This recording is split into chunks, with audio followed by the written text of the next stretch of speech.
জীবনে চলার পথে সত্য মিথ্যা, আলো আধার, কালো ও ভালো উভয়কে চিনতে হবে, জানতে হবে, বুঝতে হবে, কিন্তু গ্রহণ করতে হবে সত্যকে, সুন্দরকে, আলোকে, ভালোকে। পরিত্যাগ করতে হবে মিথ্যাকে, অসুন্দরকে, আধার বা কালো অন্ধকারকে, অন্যায়কে। প্রিয় শিক্ষার্থীরা, আশা করছি তোমরা বাসায় আছো, নিরাপদে আছো, সুস্থ আছো এবং বাসায় বসে পড়াশোনা চালিয়ে যাচ্ছ।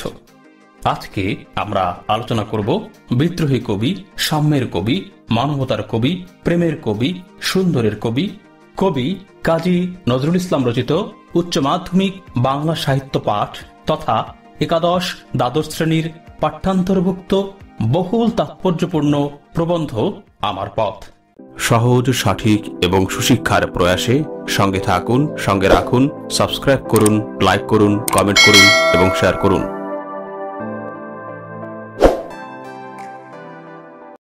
এই প্রবন্ধটি এমন এক প্রবন্ধ যা আমাদের মন ও মননের জগতে নাড়া দেয়, সাড়া দেয়, দোলা দেয়, আন্দোলিত করে আমাদের বিবেক, বোধ ও চিন্তায়, জাগ্রত করে দেশপ্রেম ও মানবপ্রেম। তোমাদের জন্য এই প্রবন্ধটি পাঠ এবং এর মর্মার্থ উপলব্ধি করা একান্ত প্রয়োজন, একান্ত জরুরি। আমাদের সবার জন্যই এই প্রবন্ধটি পাঠ এবং এর মর্মার্থ উপলব্ধি করা একান্ত প্রয়োজন।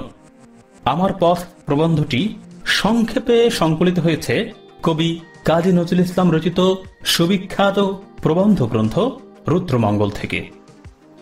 চলো মূল প্রবন্ধটি পাঠ করার পূর্বে লেখক পরিচিতি সংক্ষেপে জেনে নেই।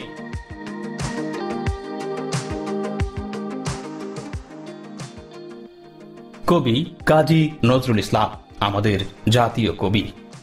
কবি কাজী নজরুল ইসলামের জন্ম 1899 খ্রিস্টাব্দের 24শে মে ভারতের পশ্চিমবঙ্গের বর্ধমান জেলার আসানসোল মহকুমার চুরুলিয়া গ্রামে। তার মায়ের নাম জাহেদা খাতুন এবং পিতার নাম কাজী ফকির আহমদ। মাত্র 8 বছর বয়সেই তার পিতা মারা যান। শৈশবে কবি কাজী নজরুল ইসলামের ডাকনাম ছিল দুঃখ মিয়া। জীবন সংগ্রামে টিকে থাকবার জন্য তিনি আজীবন লড়াই করেছেন। তার জীবনের সেই লড়াইটি শুরু হয় তার শৈশব থেকে। তিনি তার লেখনীতে ধারণ করেছেন প্রেম প্রণয়ের অমোঘ বংশীসুর। সেই তিনি সৃষ্টি করেছেন অপশক্তির মুন্ডমোচনের মারণাস্ত্র, প্রলয়ের রণতুর্য। সত্য প্রকাশের দুরন্ত সাহস বুকে ধারণ করে নজরুল আমৃত্যু সকল অন্যায় ও শোষণের বিরুদ্ধে ছিলেন সোচ্চার এবং প্রতিবাদী। এজন্যই তিনি বাংলা সাহিত্যে বিদ্রোহী কবি হিসেবে পরিচিত। মূলত তার রচিত কবিতা বিদ্রোহী প্রকাশিত হলে চারিদিকে তার কবি খ্যাতি ছড়িয়ে পড়ে এবং তখন থেকেই তিনি বিদ্রোহী কবি হিসেবে পরিচিতি লাভ করেন। শৈশবেই তার হৃদয়ে সাহিত্য চর্চার উন্মেষ ঘটে। মাত্র 12 বছর বয়সে তিনি লেটোগানের দলে যোগ দেন এবং দলের জন্য গান রচনা করেন। 1914 সালে প্রথম বিশ্বযুদ্ধ শুরু হলে 1917 সালে তিনি 49 নং বাঙালি পল্টনে সৈনিক হিসেবে যোগদান করেন এবং এক পর্যায়ে হাবিলদার পদে পদোন্নতি লাভ করেন। 1920 সালের শুরুতে বাঙালি পল্টন ভেঙে দিলে তিনি কলকাতায় চলে আসেন এবং পরিপূর্ণভাবে সাহিত্য চর্চা শুরু করেন। বহুমুখী প্রতিভার অধিকারী কবি কাজী নজরুল ইসলাম একাধারে ছিলেন কবি, গীতিকার, সুরকার, ঔপন্যাসিক, প্রাবন্ধিক এবং সম্পাদক। তিনি সম্পাদনার কাজে যুক্ত ছিলেন লাঙল, নবযুগ, ধূমকেতু প্রভৃতি পত্রিকায়। যুক্ত ছিলেন সাম্যবাদী ধারার রাজনীতির সাথেও। এছাড়াও চলচ্চিত্রের সঙ্গে যুক্ত হওয়া ছাড়াও বহুল বিচিত্র অভিজ্ঞতার দ্বারা তার জীবন ছিল পূর্ণ। তার রচিত বিখ্যাত কাব্যগ্রন্থ অগ্নিবীণা, বিষের বাসী, সাম্যবাদী, সর্বহারা, সিন্ধু হিন্দোল, চক্রবাক, সন্ধ্যা, প্রলয়শিখা ইত্যাদি। তার রচিত বেশ কিছু উল্লেখযোগ্য উপন্যাস, ছোট গল্প এবং প্রবন্ধ রয়েছে। তিনি অসংখ্য দেশাত্মবোধক গান, গজল ও শ্যামাসঙ্গীত রচনা করেছেন। দুর্ভাগ্যজনকভাবে 1942 সালে মাত্র 43 বছর বয়সে কবি দুরারোগ্য ব্যাধিতে আক্রান্ত হন এবং পাকরুদ্ধ হয়ে যান। 1960 সালে ভারত সরকার তাকে পদ্মভূষণ উপাধিতে ভূষিত করে। এছাড়াও তিনি জগত্তারিণী স্বর্ণপদক, 21 পদক সহ অসংখ্য পুরস্কার ও সম্মাননায় ভূষিত হন। 1972 সালে বঙ্গবন্ধু শেখ মুজিবুর রহমানের উদ্যোগে কবিকে স্বাধীন বাংলাদেশে নিয়ে আসা হয় এবং বাংলাদেশের জাতীয় কবি হিসেবে স্বীকৃতি দেওয়া হয়। 1976 সালের 29 আগস্ট কবি ঢাকায় মৃত্যুবরণ করেন। তাকে ঢাকা বিশ্ববিদ্যালয়ের কেন্দ্রীয় মসজিদের পাশে সমাহিত করা হয়।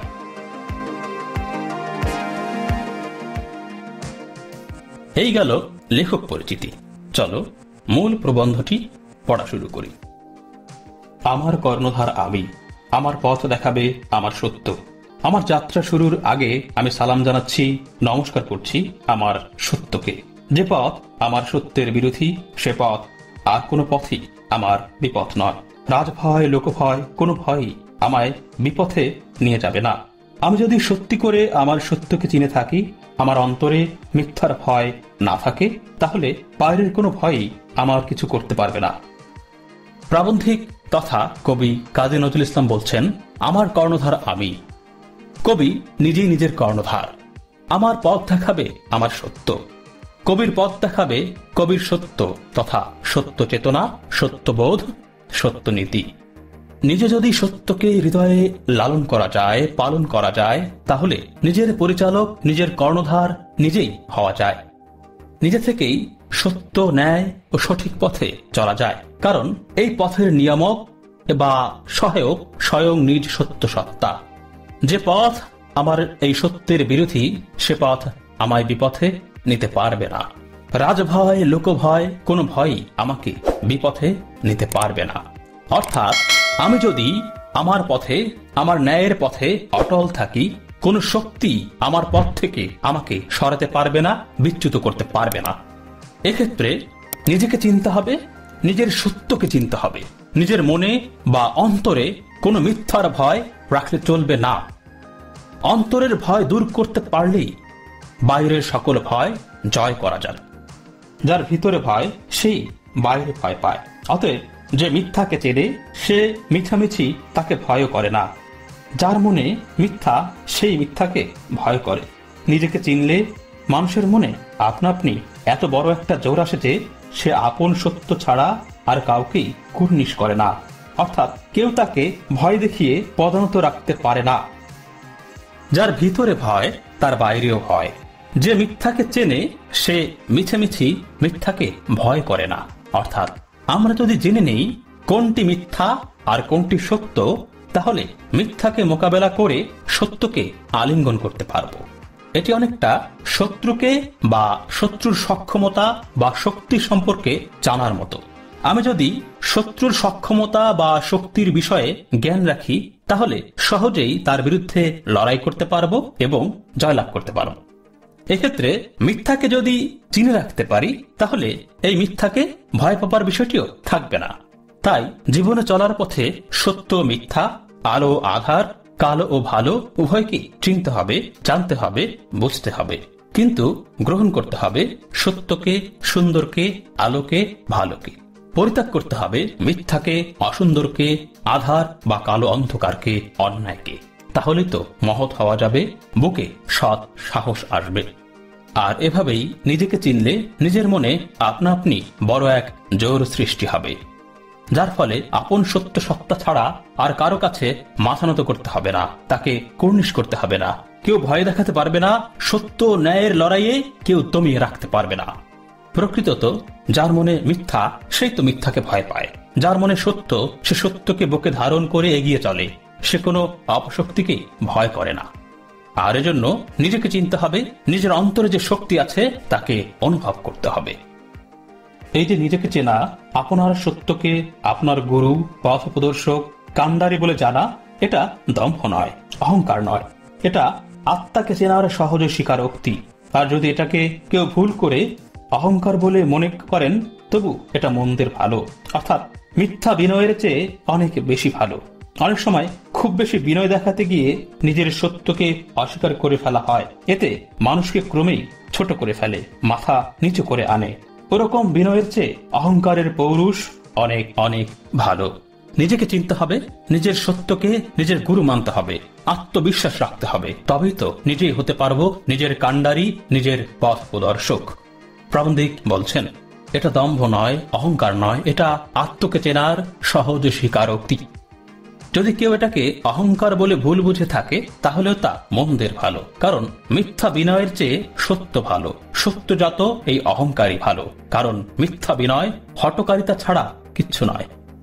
মিথ্যা বিনয় তথা তেলবাজির থেকে কঠিন রূঢ় সত্যই উত্তম।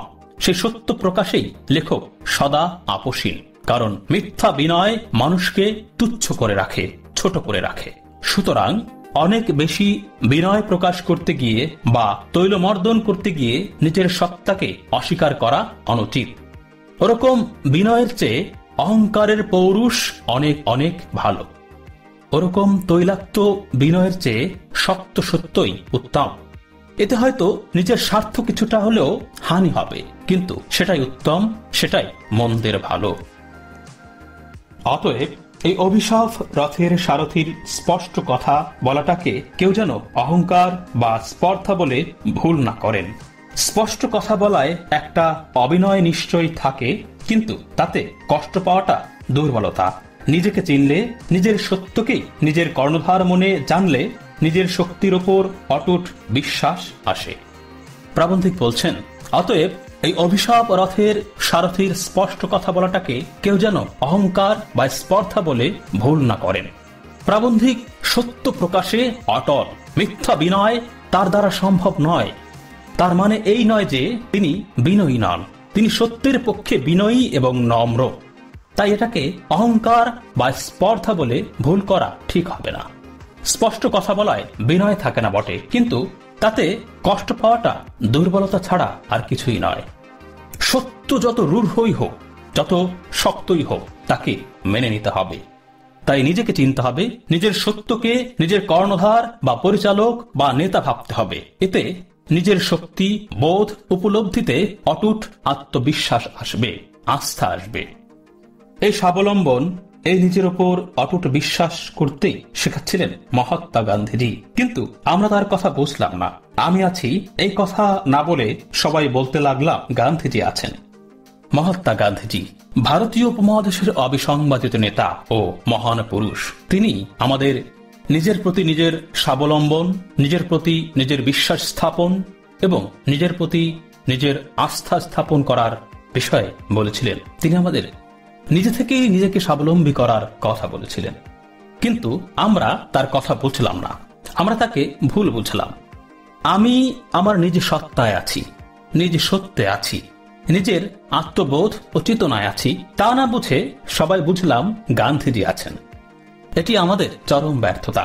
আমরা প্রায়শই যা বোঝার তার উল্টো বুঝি, যা জানার তার উল্টো জানি, মানে ভুল বুঝি ও ভুল জানি। ভারতবাসীও সেই ভুলটি করেছিল। প্রাবন্ধিক কাজী নজরুল ইসলাম সেই ভুলটি শুধরে দিচ্ছেন। তিনি বলছেন, এই পরালম্বনই আমাদের নিষ্ক্রিয় করে ফেললে। একেই বলে সবচেয়ে বড় দাসত্ব। অন্তরে যাদের এত গোলামির ভাব, তারা বাইরের গোলামি থেকে রেহাই পাবে কি করে? আত্মাকে চিনলেই আত্মনির্ভরতা আসে। এই আত্মনির্ভরতা যেদিন সত্যি সত্যি আমাদের আসবে, সেই দিনই আমরা স্বাধীন হব, তার আগে কিছুতেই নয়। পরাবলম্বন, স্বাধীনতার সংগ্রামে আমরা ভাবলাম গান্ধীজি আছেন, অর্থাৎ গান্ধীজিরই সব দায়িত্ব, তিনি বুঝি স্বাধীনতা এনে দেবেন, সফলতা এনে দেবেন। ভুল। নিজের স্বাধীনতা, নিজের সফলতা নিজেকেই অর্জন করতে হবে, অর্জন করতে হয়। ভারত স্বাধীন হয়েছে, পরবর্তীতে এই বাংলাদেশও স্বাধীন হয়েছে।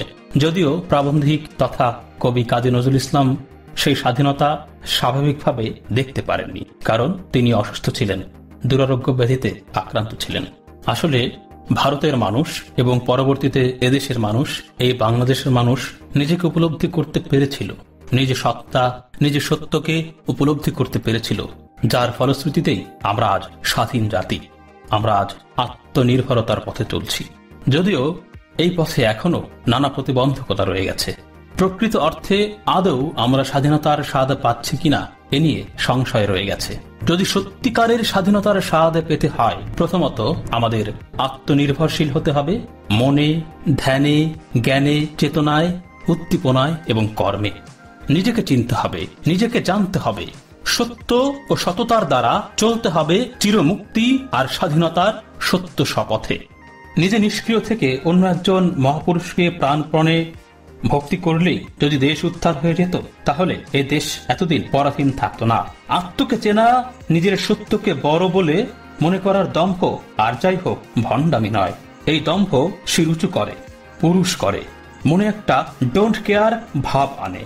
আর যাদের এই তথাকথিত দম্ভ আছে, শুধু তারাই অসাধ্য সাধন করতে পারবে। যা একটু আগেও বললাম, নিজে নিষ্ক্রিয় থেকে অন্যের ওপর নির্ভর করলে মুক্তি আসে না। নিজেই নিজের মুক্তিদাতা, নিজেই নিজের ত্রাণকর্তা হতে হয়। এক্ষেত্রে নিজের সত্যকে বড় করে দেখাটা দম্ভ করা হলেও, অহংকার করা হলেও তা তো আর মিথ্যা ভণ্ডামি নয়। যারা হৃদয়ে সত্য ধারণ করে মাথা উঁচু করে চলে বা মনে ডোন্ট কেয়ার ভাব আনে, তারাই অসাধ্য সাধন করতে পারে। তারা এগিয়ে চলতে পারে দুর্বার গতিতে। তাদের সামনে আছে সফলতা, চিরমুক্তি ও স্বাধীনতার সিঁড়ি। স্বাধীনতা, স্ব অধীনতা, নিজের স্বাধীনতা। এই যে স্ব অধীনতা, এটি এই প্রবন্ধের মূল কথা, মূল নির্যাস। এই পুরো প্রবন্ধ জুড়েই প্রাবন্ধিক স্বাধীনতা তথা স্ব অধীনতার মর্মার্থ বোঝাচ্ছেন। আমার পথ, আমার মত, আমার চেতনা, আমার বোধ। আমার বোধেই আমি ভাবব, আমার মতেই আমি বলবো, আমার পথেই আমি চলব। কবি কাজী নজরুল ইসলাম আজীবন, যতদিন তিনি স্বাভাবিক ছিলেন, এই স্ব অধীনতার গানই তিনি গেয়েছেন এবং অন্যদেরকে উদ্বুদ্ধ করেছেন। যার ভিত্তি পচে গেছে তাকে একদম উপড়ে ফেলে নতুন করে ভিত্তি না গাঁথলে তার উপর ইমারত যতবার খাড়া করা যাবে ততবারই তা পড়ে যাবে। দেশের যারা শত্রু, দেশের যা কিছু মিথ্যা, ভণ্ডামি, মেকি, তা সব দূর করতে প্রয়োজন হবে আগুনের সমালোচনা। আমার এমন গুরু নেই যে যার খাতিরে সে আগুন সত্যকে অস্বীকার করে কারোর মিথ্যা বা ভণ্ডামিকে প্রশ্রয় দেবে। আমি সে দাসত্ব হতে সম্পূর্ণ মুক্ত। যার ভিত্তি পচে গেছে, যে ভিত্তি নড়বড়ে, সে ভিত্তির উপরেই কি নতুন করে ইমারত বা ভবন নির্মাণ করা ঠিক হবে? একদম ঠিক হবে না। এক্ষেত্রে করণীয় হলো এই নড়বড়ে বা পচা ভিত সম্পূর্ণরূপে সমূলে উপড়ে ফেলে নতুন ভিত্তি দিয়ে নতুন করে ইমারত বা ভবন নির্মাণ করা। তাহলেই ভবনটিও টেকসই হবে, মজবুত হবে।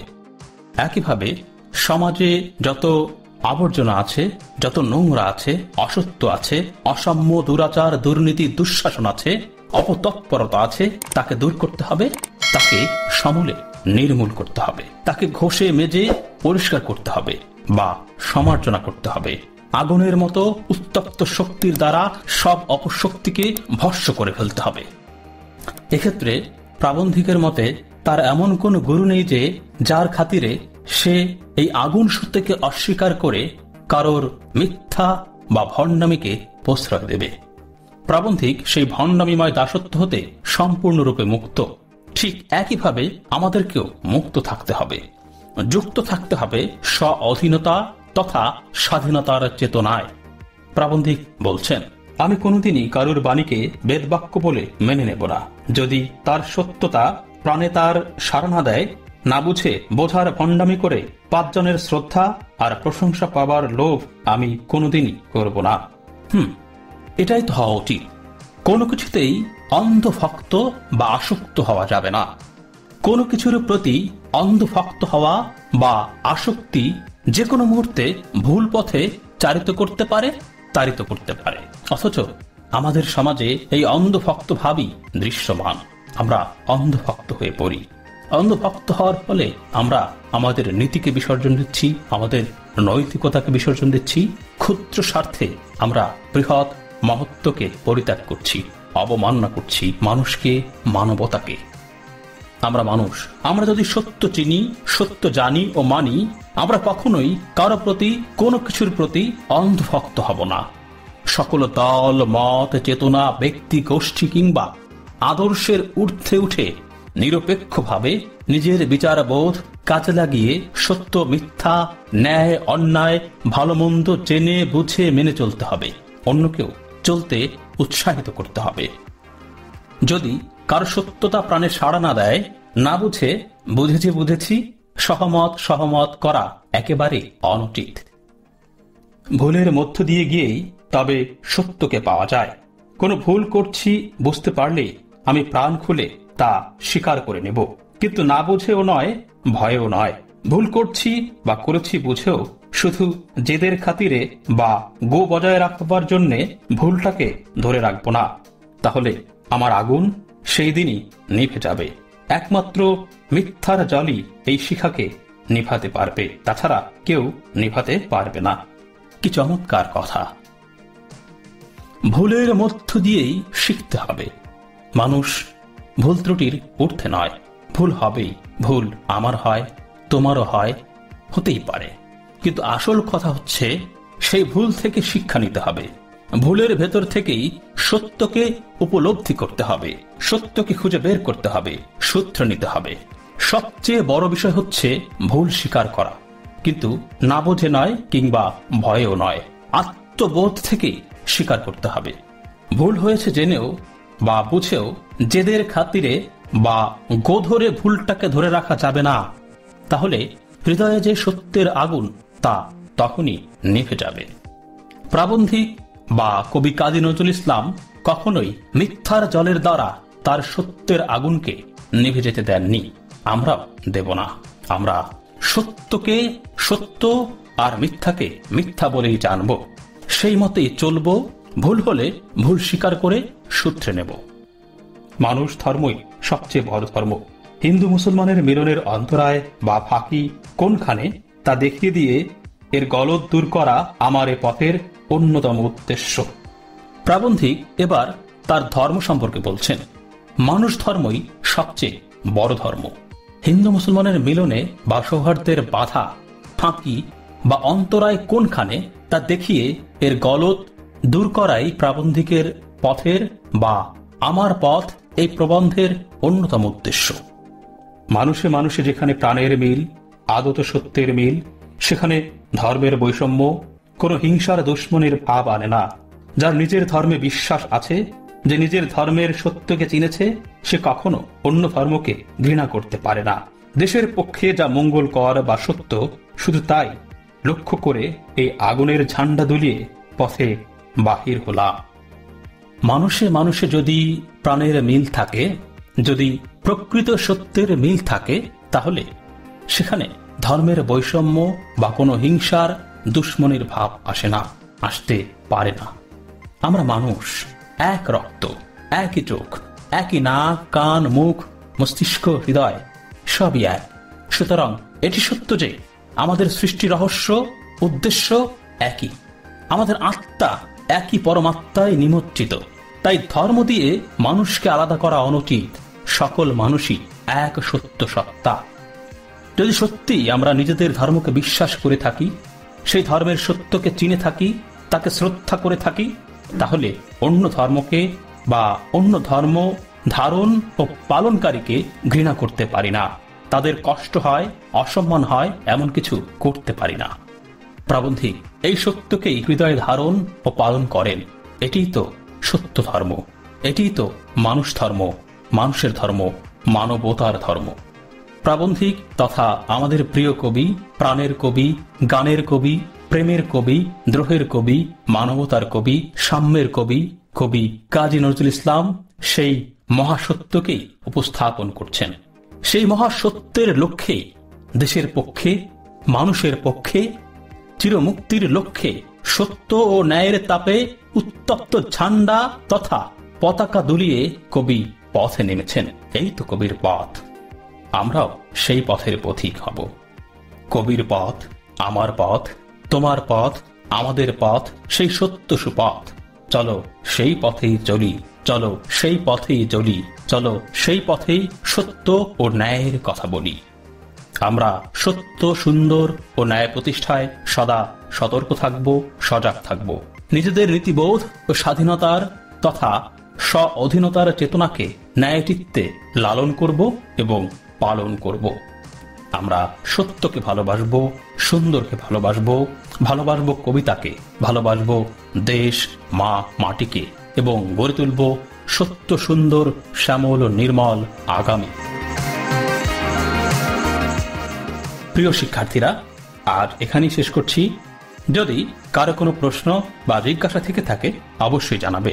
সবাই ভালো থেকো, সুস্থ থেকো এবং নিরাপদে থেকো।